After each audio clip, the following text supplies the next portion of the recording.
Imagina entrar em uma máquina do tempo, ser deixado nas planícies congelantes e varridas pelo vento do extremo sul do Brasil há uns 300 anos. Nossa, um cenário bem inóspito, né? Totalmente.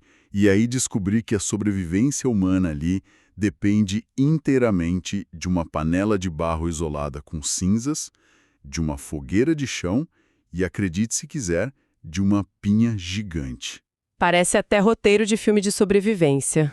Sim, mas para quem busca conhecimento de verdade, essa é a realidade brutal e fascinante por trás daquilo que hoje chamamos de comida típica. E bom, essa é a missão do nosso mergulho profundo de hoje. Exatamente. Nós temos aqui uma pilha de documentos históricos, registros geográficos e aquelas anotações antropológicas densas sobre a região sul do Brasil-Paraná, Santa Catarina e Rio Grande do Sul. Isso aí. O objetivo desta nossa exploração é desbravar como uma geografia implacável e ondas de choque culturais criaram um mapa gastronômico que vai muito, mas muito além daquela imagem banal do churrasco de domingo. E o que precisamos desconstruir logo de cara nesta nossa análise é essa ideia, sabe, de que a culinária da região sul serve apenas para saciar a fome ou celebrar tradições bonitinhas. Aham, não é só folclore. De jeito nenhum. Ela é, fundamentalmente, um registro biológico e tecnológico de sobrevivência. É o resultado da miscigenação forçada e de uma adaptação climática severa. De diversos povos, né? Sim, povos lutando em um ambiente que, honestamente, pune quem não sabe ler a natureza. Estamos falando de uma paisagem que opera com lógicas muito diferentes do resto do território brasileiro. E o clima dita as regras do jogo de forma quase cruel, não é?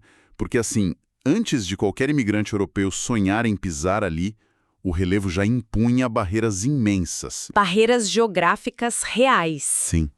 O sul é a única região do Brasil que está localizada majoritariamente abaixo da zona tropical. Na prática, para quem nos escuta ter uma ideia, isso significa que o inverno tem um peso mortal. Com certeza. As estações são punitivas, com geadas frequentes que destroem colheitas mal planejadas e, dependendo da altitude, cai até neve. É um território dividido basicamente em dois biomas muito drásticos. Os Pampas e a Mata Atlântica. Isso.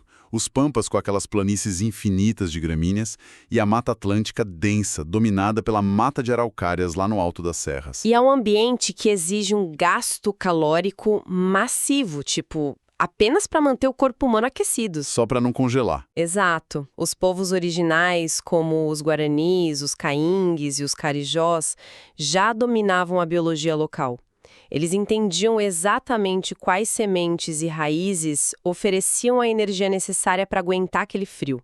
Uma sabedoria milenar. Sim, mas a dinâmica alimentar sofreu uma ruptura estrutural enorme com o avanço da colonização e principalmente com a introdução da pecuária nos séculos 17 e 18. Certo. Vamos desdobrar isso, porque é aqui que entram os famosos tropeiros. Eu gosto de olhar para eles usando uma analogia bem mecânica, sabe? Como assim? Os tropeiros eram basicamente os caminhoneiros de longa distância dos séculos passados. Eles eram os operadores logísticos de uma malha rodoviária feita inteiramente de lama e pasto. Nossa, faz todo sentido. A função deles era conduzir milhares de cabeças de gado solto desde os confins do Rio Grande do Sul até as feiras de Sorocaba em São Paulo. Imagina a queima calórica de passar semanas no lombo de uma mula. É um desgaste físico absurdo. Eles precisavam de um combustível de altíssima octanagem, né? Uma comida que fornecesse energia explosiva e, o mais importante de tudo, que não apodrecesse no meio do caminho. O que é fascinante aqui é como uma necessidade logística puramente econômica, que era transportar riqueza viva, o gado, forçou a criação de tecnologias de preservação incríveis. A necessidade faz o sapo pular, né? Pois é. O trajeto desses tropeiros rasgou o interior do continente e foi gerando povoados e estâncias de criação ao longo do caminho. Mas pense bem, sem refrigeração, a carne fresca era um recurso perecível, inútil para viagens longas. Estragava em dias. Exato. A solução tecnológica foi usar o que eles tinham, o vento minuano, o sal e o sol escaldante do Pampa. A própria geografia ajudando na conservação. Isso. Essa combinação extraía a umidade da fibra bovina e paralisava a proliferação de bactérias. O resultado disso? O charque, O famoso charque. que não é apenas carne salgada. É literalmente uma bateria de proteína e gordura de longa duração. E essa bateria ditou os pratos utilitários que sobrevivem até hoje, né? Como o feijão tropeiro e a quirera. Mas tem um que me chama muita atenção nos nossos documentos, que é o icônico arroz de carreteiro. Um clássico. O interessante não é a receita em si, mas a mecânica por trás dela. Por que usar especificamente o arroz parbolizado e o charque? A mecânica do prato é de uma eficiência absurda. O arroz parbolizado era escolhido porque o processo de pré-cozimento na casca torna ele muito mais resistente à quebra. Ah, claro, por causa do sacolejo da viagem. Exatamente. O saculejo no lombo das mulas era intenso. Além disso, o arroz parboilizado retém vitaminas do complexo B, que eram cruciais para evitar doenças nutricionais na estrada. Uma nutrição de sobrevivência mesmo. Sim. Aí o charque era dessalgado, cozido e desfiado. Mas o truque mecânico de verdade está no fogo alto. Como assim? O calor intenso derrete a gordura espessa do charque. E é essa gordura animal rica temperada que vai envolver o grão de arroz seco. Isso transfere um sabor intenso e dobra o valor calórico do prato. Tudo feito em uma única panela de ferro. Caramba, genial. Mas espera aí, me tira uma dúvida. Eu entendo perfeitamente secar a carne no vento frio e seco do interior do Pampa. Mas, e a galera que foi colonizar o litoral? Ah, o litoral é outra história. Pois é, se tentassem secar carne ao sol na umidade pesada de Santa Catarina ou do Paraná, a carne simplesmente apodreceria em 2 dias. Como eles sobreviviam sem geladeira e sem o clima do interior? Essa é a grande divergência geográfica da região. A costa operava com outra física de sobrevivência, sabe? No litoral de Santa Catarina, por exemplo, a colonização foi massivamente açoriana. Portugueses das ilhas, né? Isso, portugueses vindos de ilhas no meio do Oceano Atlântico. Eles encontraram um clima ligeiramente mais úmido e quente e aplicaram o que já sabiam fazer muito bem, a extração oceânica. Frutos do mar. Sim, a dieta virou caldeirada de frutos do mar, lulas, mexilhões, o uvo engenhoso do que a terra dava também. A tainha na telha é um ótimo exemplo dessa engenharia deles. Tainha assada na telha de barro. Isso mesmo, o peixe inteiro assado entre 2 telhas de barro, costurado e envolto em folha de bananeira. Isso cria uma espécie de câmara de vapor natural que não deixa a carne do peixe ressecar. Tudo bem, vaporizar o peixe fresco resolve o jantar do dia. Mas a dúvida da preservação continua. Tipo, como conservar comida para longas expedições no meio dessa Mata Atlântica super úmida? A resposta está no litoral do Paraná, com a criação do barreado. Ah, o barreado. Como o clima não permitia retirar a umidade da carne como faziam com charque no sul, a solução foi isolar a carne do ar úmido. O barreado funciona exatamente como uma panela de pressão do século XVII. Ou até uma máquina de sous vide primitiva, sabe? Mentira! Como eles faziam isso? Eles pegavam cortes bovinos duros, cheios de colágeno, e adicionavam toucinho, cebola, cominho e louro dentro de uma panela de barro pesada. O pulo do gato tecnológico era selar as frestas da tampa. Com o quê? Com uma argamassa feita de cinzas, água e farinha de mandioca. A panela ficava literalmente barreada. Ou seja, eles criavam um ambiente totalmente anaeróbico ali dentro. Precisamente. Sem o oxigênio entrando, as bactérias aeróbicas do ambiente não tinham como contaminar a comida. A panela ia para o calor muito brando e ficava cozinhando por 12 ou até 14 horas. Nossa, 12 horas? Sim, o colágeno da carne dura derretia tudo, transformando tudo num caldo denso e estéril. E como o lacre de barro não era rompido, essa panela podia ser transportada ou guardada por dias na umidade da selva sem que o alimento estragasse. Que engenharia brilhante! Usar barro e farinha para isolar o ar. Mas, voltando para o interior lá no Pampa, a tecnologia de sobrevivência não era o barro, era o fogo, né? Exatamente, o fogo. Os registros mostram muito a figura do vaqueiro gaúcho, que é essa miscigenação crua entre o indígena guarani e o explorador ibérico. Pensa num sujeito passando dias a cavalo, enfrentando ventos antárticos em planícies abertas. Uma vida duríssima. Sim. O vaqueiro não acendia o fogo apenas para cozinhar. Ele acendia o fogo para não morrer de hipotermia. Se conectarmos isso ao panorama geral, o churrasco e o chimarrão nascem justamente dessa necessidade termodinâmica. O fogo de chão era a âncora de calor do vaqueiro no meio do nada. Faz sentido. Já que a fogueira estava acesa para manter os homens vivos, era muito eficiente fincar um espeto com uma manta de carne ao lado da brasa. Assim, a carne assava lentamente enquanto eles descansavam. A origem do churrasco de fogo de chão? Isso. E ao mesmo tempo, eles aproveitavam essa brasa constante para manter a água quente. Essa água era vertida sobre folhas trituradas de erva mate, que é uma planta nativa super estimulante, dentro de um porongo. O chimarrão? Sim.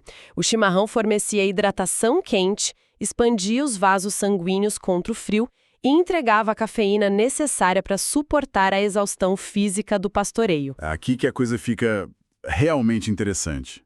Porque olha só, até agora nós vimos um mosaico luso-indígena focado na sobrevivência nua e crua.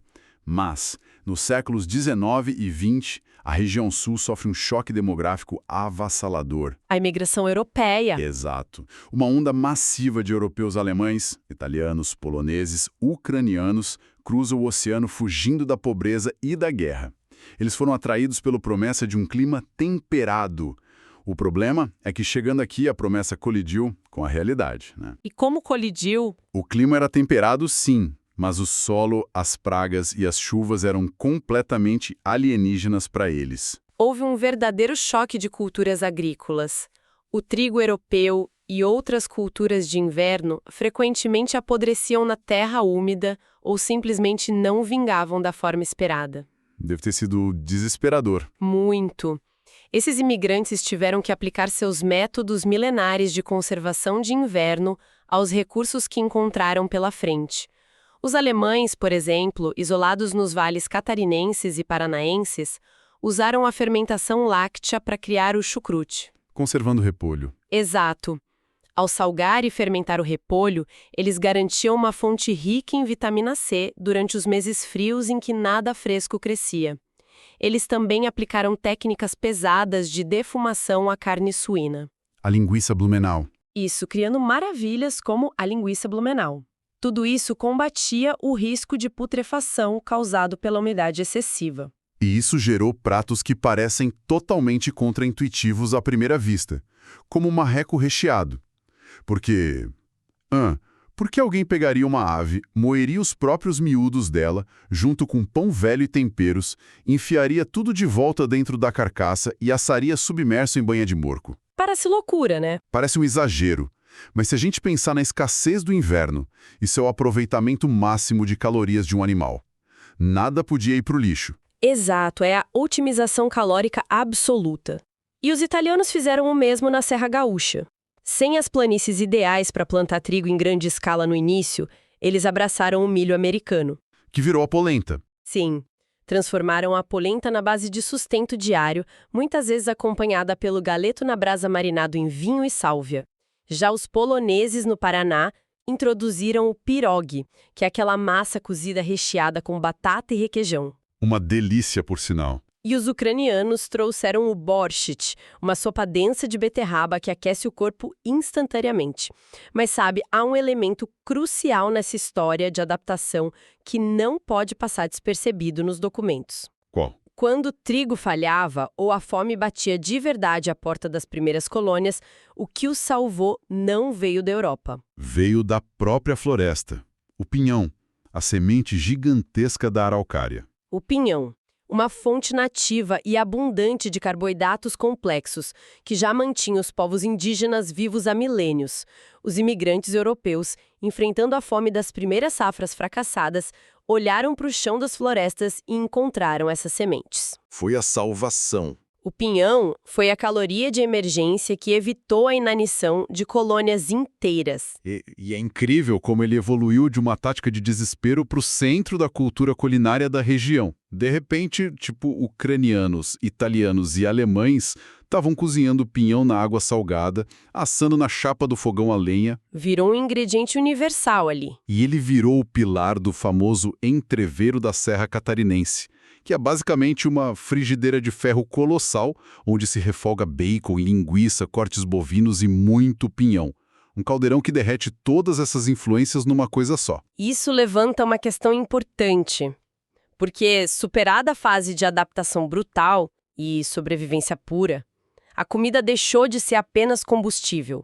Ela passou a ser o grande cofre da identidade cultural dessa população. Como assim? A gastronomia virou a âncora que impede a história desses povos de se diluir no tempo, sabe? Ah, e é aí que entram os mega eventos de colheita. Nossos documentos mostram que essas festas são gigantescas, né? A Oktoberfest de Blumenau, a Festa do Pinhão, a Fenarreco. Eventos que movem multidões hoje em dia. Mas tem um detalhe nos registros sobre a Oktoberfest que muda completamente a perspectiva da coisa. Porque muita gente acha que é só um festival gigante de chopp importado da Alemanha.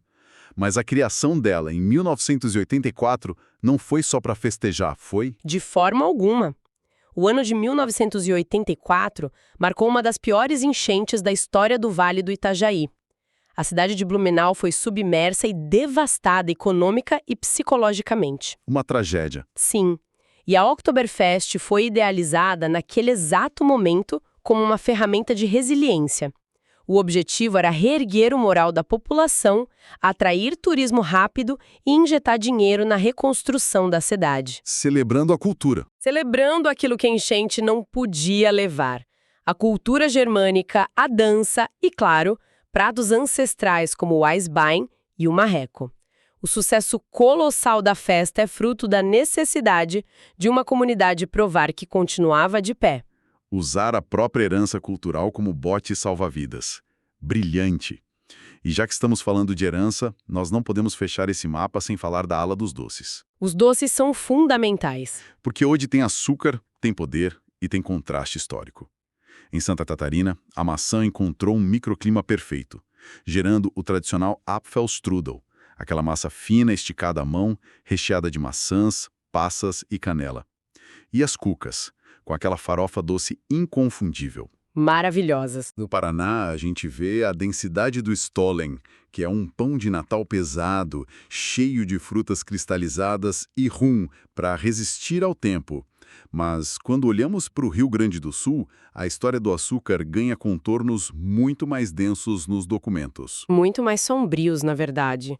O Rio Grande do Sul ostenta doces riquíssimos de herança portuguesa conventual. Sim, a ambrósia. Isso, a ambrósia, que é aquela redução lenta de leite, ovos e açúcar, até formar grumos caramelizados.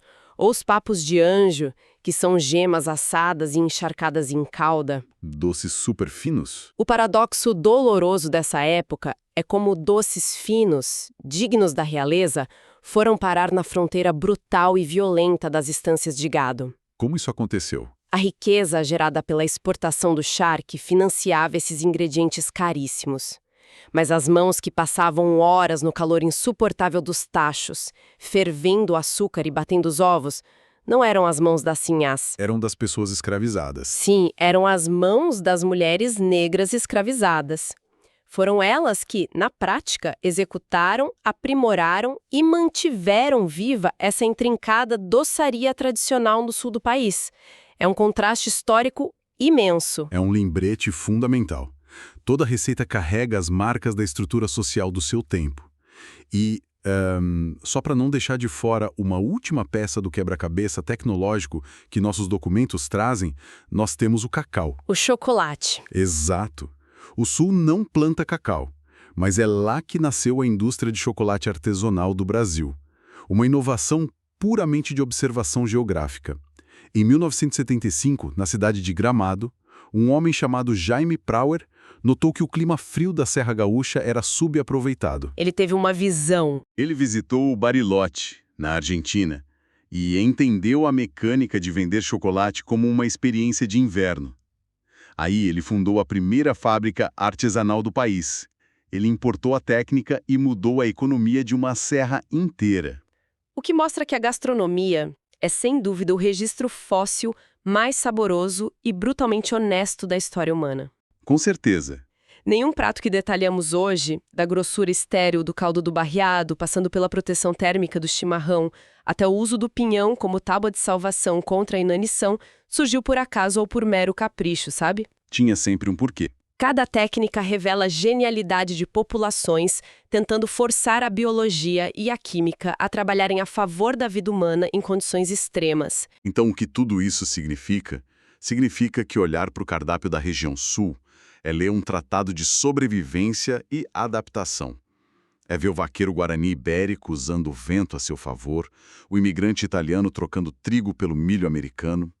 E comunidades inteiras usando banha de porco e fermentação para enganar a fúria do inverno. Isso. E tudo isso deixa a gente com uma pulga atrás da orelha, uma reflexão para quem busca conhecimento levar para a própria mesa hoje. Qual seria? Nós vimos como alemães e poloneses chegaram com cadernos de receitas centenários e foram obrigados a abraçar o pinhão e a mandioca para não morrerem de fome. Se imaginarmos o fluxo global moderno e uma onda inteiramente nova de imigrantes, vindos de desertos do outro lado do mundo ou de megalópolis asiáticas... Se eles chegassem hoje... Isso, se eles chegassem hoje para reconstruir a vida nos campos gelados do sul. Quais ingredientes nativos eles teriam que adotar para matar a saudade de casa? E mais intrigante ainda daqui a 100 anos, quando alguém abrir esse mesmo mapa de estudos, qual vai ser o prato bizarro e engenhoso que todos chamarão com o maior orgulho de comida típica? Fica a reflexão.